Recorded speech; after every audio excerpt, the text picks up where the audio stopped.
Prologue, the prophecy of the celestial ark. In the age when time itself was young, the world was a tapestry woven with magic, mystery, and the gentle hum of the divine. In the hidden corners of ancient lore, among whispered legends passed down by starlight and in the echoes of forgotten temples, there came a prophecy.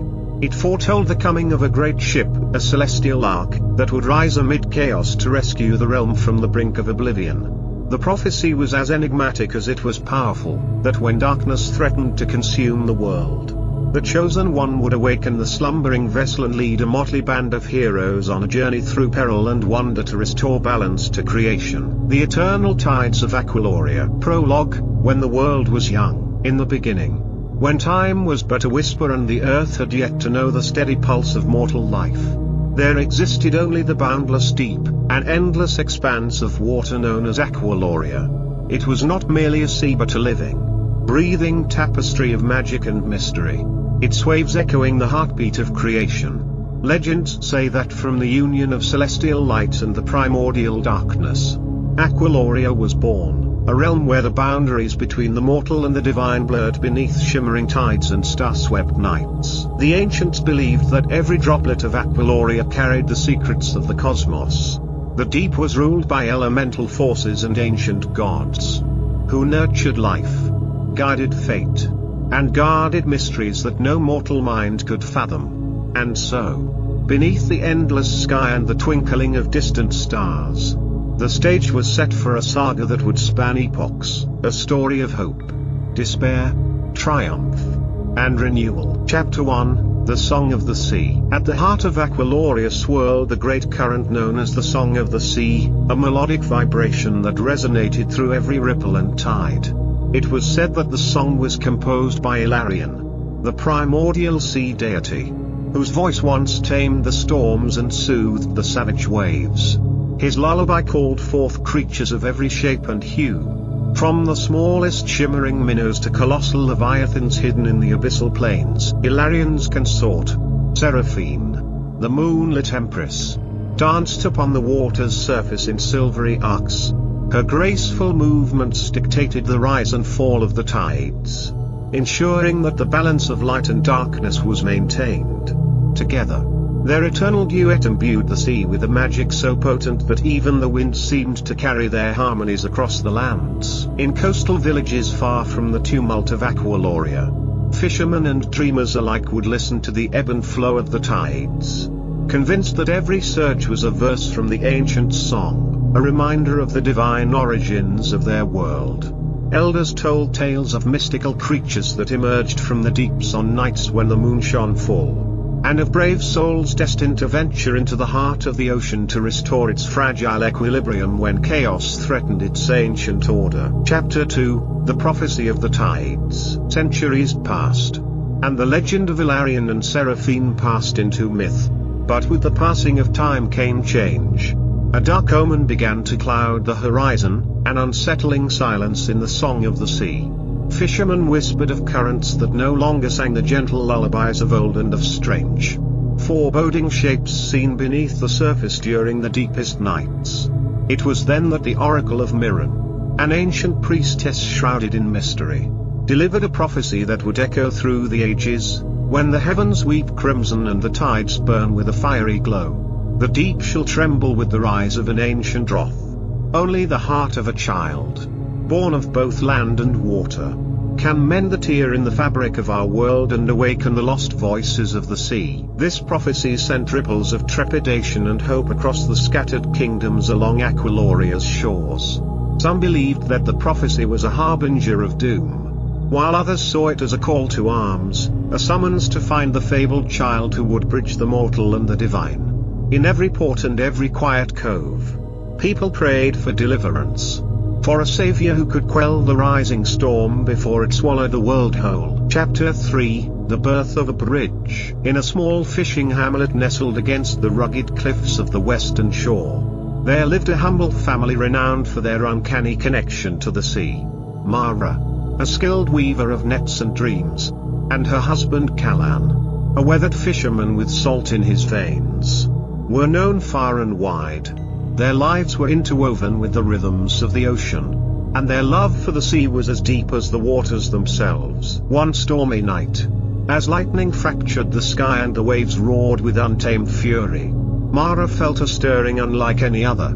In the midst of the tempest, as the winds howled and the rain fell like shattered glass, she cradled her newborn son. In his eyes burned the calm of an ancient ocean and the wild promise of a coming dawn. She named him Lirian, a name that resonated with the melodic cadence of the deep. From his earliest days, Lirian exhibited an uncanny affinity for the sea. While other children played in the meadows or chased after butterflies, he could be found sitting by the rocky shore, entranced by the lapping waves and the distant cry of seabirds.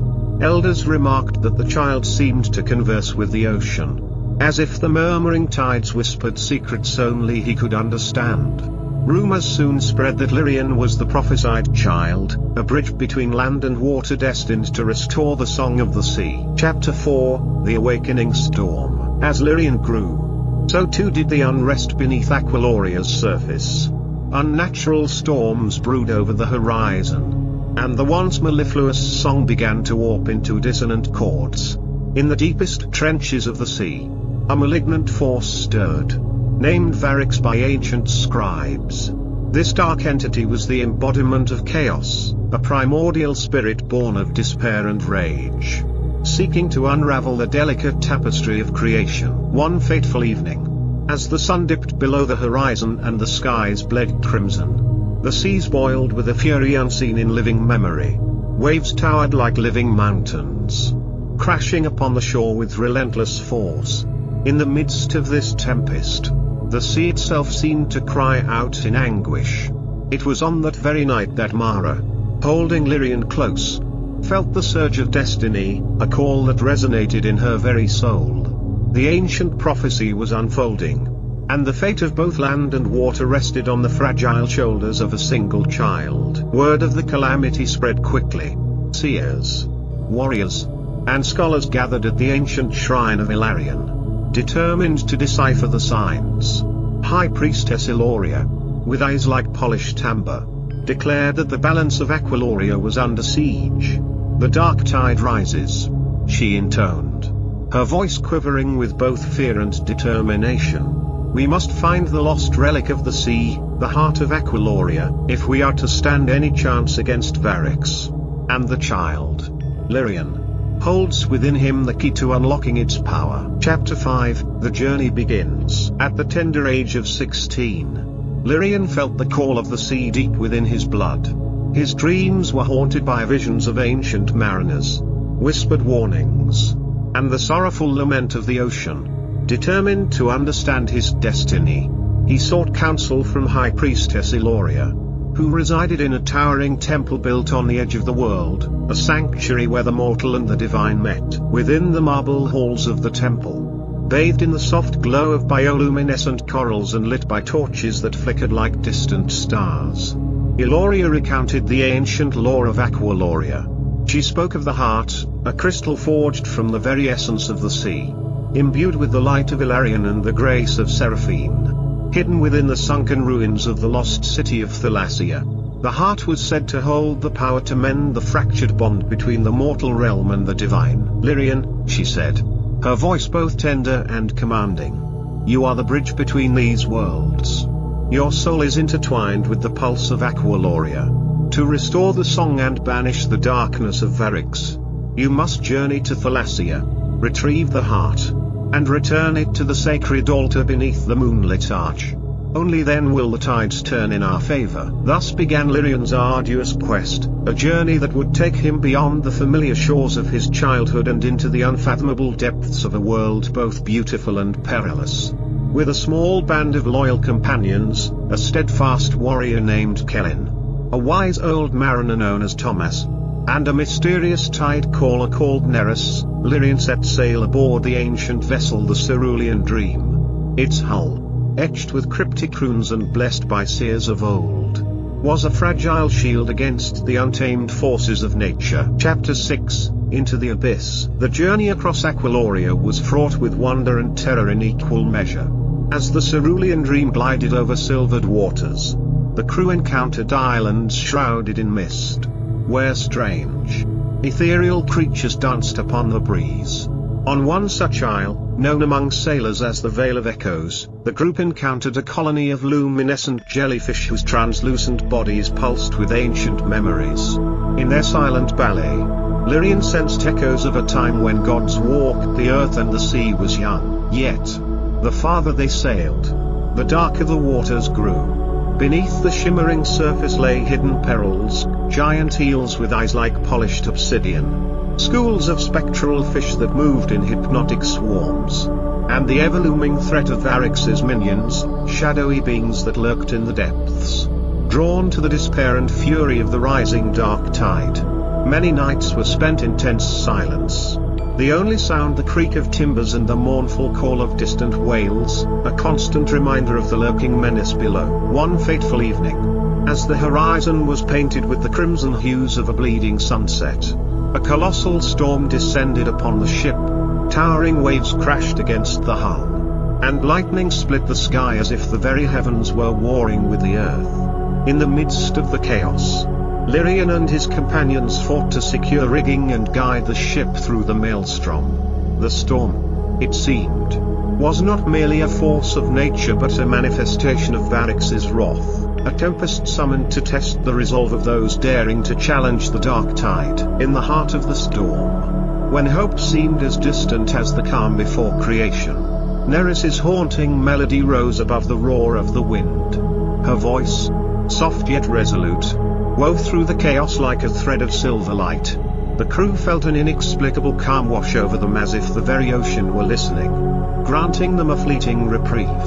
When the storm finally subsided, the cerulean dream had been battered and scarred, yet it had not sunk. In that quiet aftermath, as the stars began to reclaim the night sky, Lyrian knew that their journey was only just beginning. Chapter 7, The Trials of Thalassia. After days adrift in tumultuous waters, the outlines of a submerged realm began to emerge beneath the breaking dawn. Before them lay the fabled ruins of Thalassia, once a majestic city of gods and mortals, now reduced to haunting silhouettes beneath a canopy of swaying seaweed and drifting sands.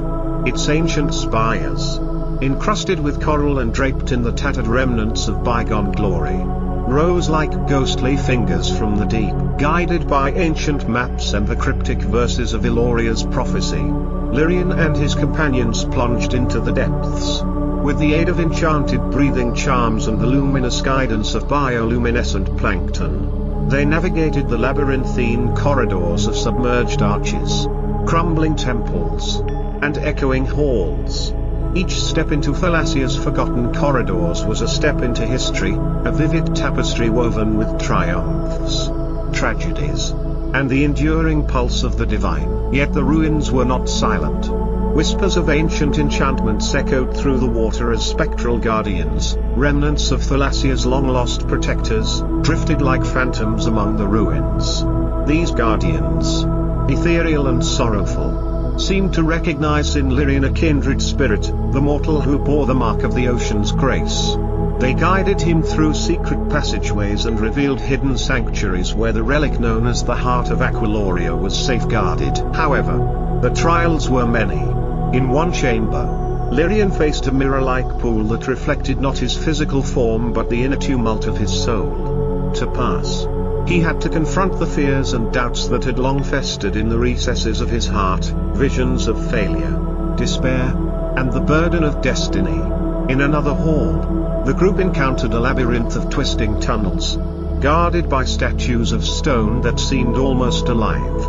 Only by trusting in each other and the wisdom of the past did they manage to decipher the riddles carved into the ancient walls. Finally, in the deepest sanctum of Thalassia, hidden beneath a dome of coral and encrusted gold, they found the Heart of Aqualoria.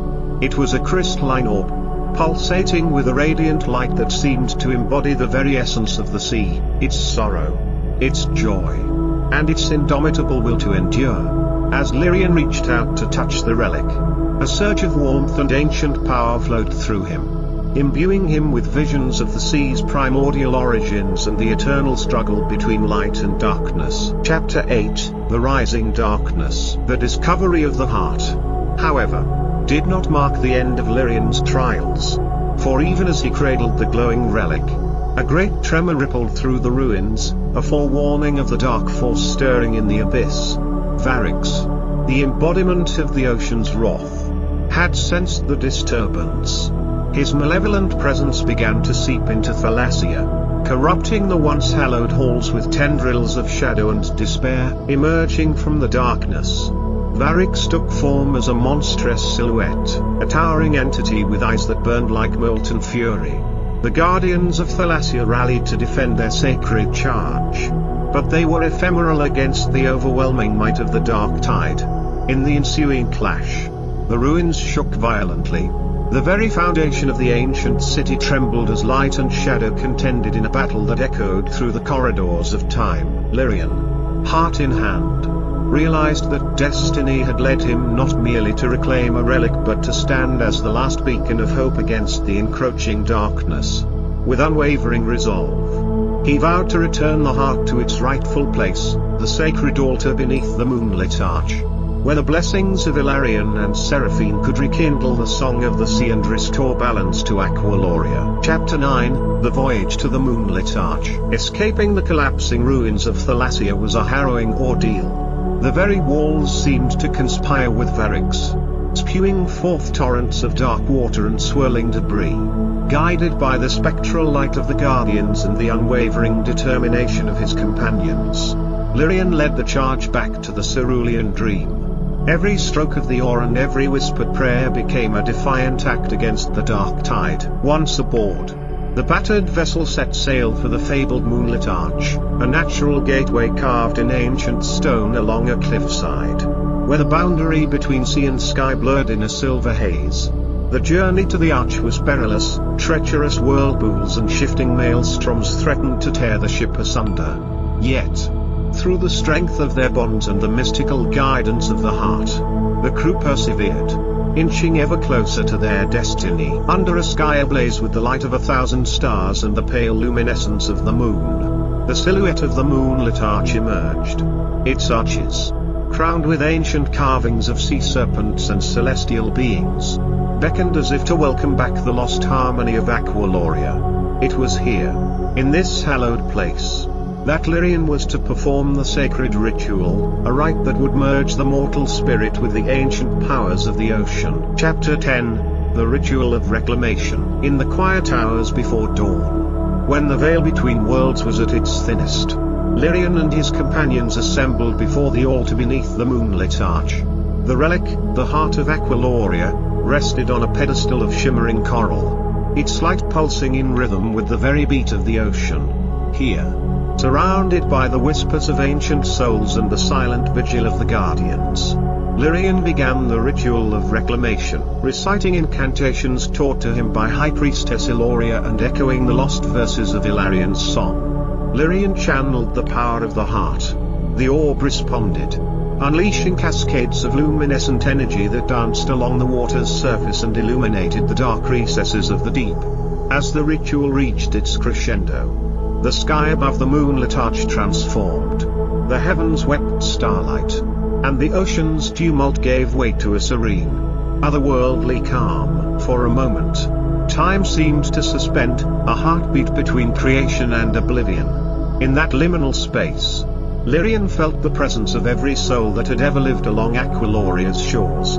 He sensed their hopes, their dreams, and their silent prayers echoing across the vast expanse of the sea. It was then that a vision unfurled before him, the spectral forms of Ilarion and Seraphine, their voices merging in a celestial harmony that resonated with the eternal pulse of life. But the vision was not without its shadow. Even as the ritual restored the ancient song, Varix's dark influence surged forth, a final, desperate assault on the fragile light. From the depths of the ocean, the monstrous form of Varix emerged, his eyes burning with an unquenchable fury. The clash between light and darkness, hope and despair, now reached its apex. Chapter 11, The Final Confrontation. A titanic struggle ensued beneath the moonlit arch. Varix, a force of primordial rage, hurled torrents of corrupt water and shadow towards Lyrian, who stood resolute at the altar. The spectral guardians circled like a phalanx of light, their ephemeral forms battling against the tangible darkness that threatened to engulf all that was sacred. Lyrian, empowered by the heart of Aqualoria and the love of his people, unleashed a torrent of radiant energy. The power of the ancient sea gods coursed through him, and in that moment, he became a living embodiment of the song, a beacon of hope against the encroaching night.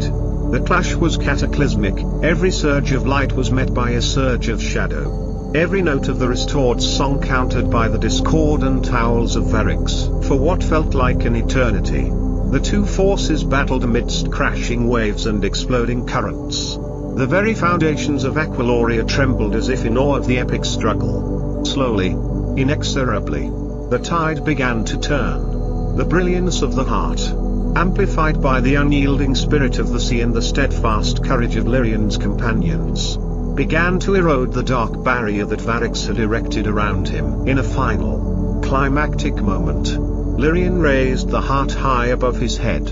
Its light exploded outward in a cascade of shimmering brilliance, bathing the entire expanse in an otherworldly glow. Varix's form faltered, his dark essence dissolving into motes of shadow that were swept away by the renewing currents. With a deafening roar that echoed through the corridors of time, the darkness was banished, and the eternal song of the sea was restored. Chapter 12, Renewal and Legacy. In the aftermath of the titanic battle, a profound calm settled over Aqualoria. The wounded sea began its slow process of healing, its scars mending under the gentle ministrations of the eternal tides. Lyrian, though battered and weary from his ordeal, felt a deep sense of fulfillment, a quiet assurance that the balance had been restored and that the legacy of the ancient gods would endure. Under the benevolent gaze of Hilarion and Seraphine, the sacred altar beneath the moonlit arch shimmered with renewed vitality. The heart of Aqualoria, now reintegrated with the divine pulse of the ocean, glowed as a perpetual reminder of the enduring power of hope and unity. In that hallowed moment, Lyrian knew that his destiny was forever intertwined with the fate of the sea, a living testament to the belief that even in the darkest of times, the light of the ancient song would never fade. Returning to his homeland, Lyrian was greeted not as a mere mortal, but as the guardian of Aqualoria, a bridge between the world of man and the realm of the divine. His tale spread like the gentle ripple of a tide, inspiring countless generations to honor the sacred bond between the earth and the endless blue. The fishermen who cast their nets now sang songs of hope, and the children who played by the shore carried the legacy of the eternal tides in their hearts. The story of Lyrian became a cherished myth, a reminder that in every drop of the sea lay the spark of divinity, and that the power of the human spirit, when united with nature's ancient magic, could overcome even the darkest of shadows.